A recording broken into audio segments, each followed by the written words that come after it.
అనగనగా ఒక అడవిలో గువ్వ ఒక చెట్టు కొమ్మపై కూర్చొని ఉంటుంది. నెమలి పించం విప్పి అటూ ఇటూ తిరుగుతూ చూస్తూ ఉంటుంది. కుందేలు గంతులు వేస్తూ నెమలి మరియు గువ్వ దగ్గరికి వస్తుంది. అప్పుడు కుందేలు గువ్వతో ఇలా అంటుంది.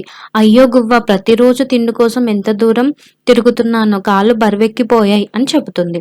అప్పుడు ఆ మాట విని నెమలి, నా అందం చూసి అందరూ మెచ్చుకుంటారు, కానీ కడుపు మాత్రం అందంతో నిండదు కదా అని అంటుంది. అప్పుడు గువ్వ, నాకు ఒక ఐడియా వచ్చింది, మీరు వినండి, నచ్చితే ఆ పని చేద్దాం అంటుంది గువ్వ.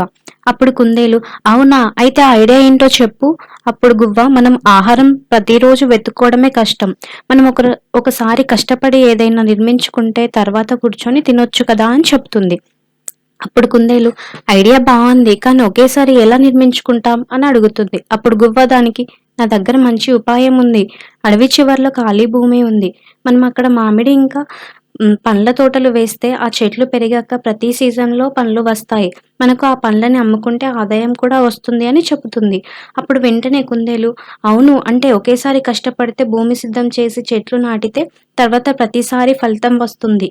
నెమలి వెంటనే, వావ్, ఇది నిజంగా తెలివైన ఆలోచన, చాలా బాగుంది అంటుంది. మరుసటి రోజు ముగ్గురు కలిసి ఆ ఖాళీ ప్రదేశానికి వెళ్తారు.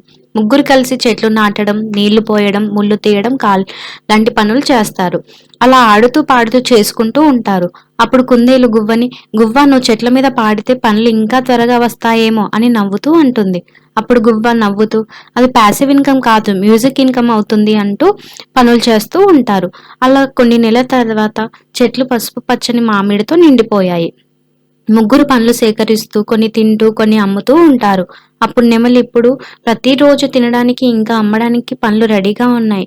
కష్టపడ్డా కానీ ఇప్పుడు మనకు శాశ్వత ఆదాయం వచ్చింది అంటుంది. అప్పుడు గువ్వ ఇలా అంటుంది, ఇదే ప్యాసివ్ ఇన్కమ్ మోడల్ అంటే, మొదట కష్టపడినా తర్వాత చాలా లాభం ఉంటుంది అని చెప్తూ ఉంటుంది. వెంటనే కుందేలు, అవును, మనం ఇంకా వచ్చే సీజన్లో బోనస్ గా జామ చెట్లు కూడా పెడదాం. ముగ్గురు చెట్టు కింద కూర్చొని పండ్లు తింటూ ఇప్పుడు ఇందులోని నీతి ఏంటో తెలుసుకుందామా?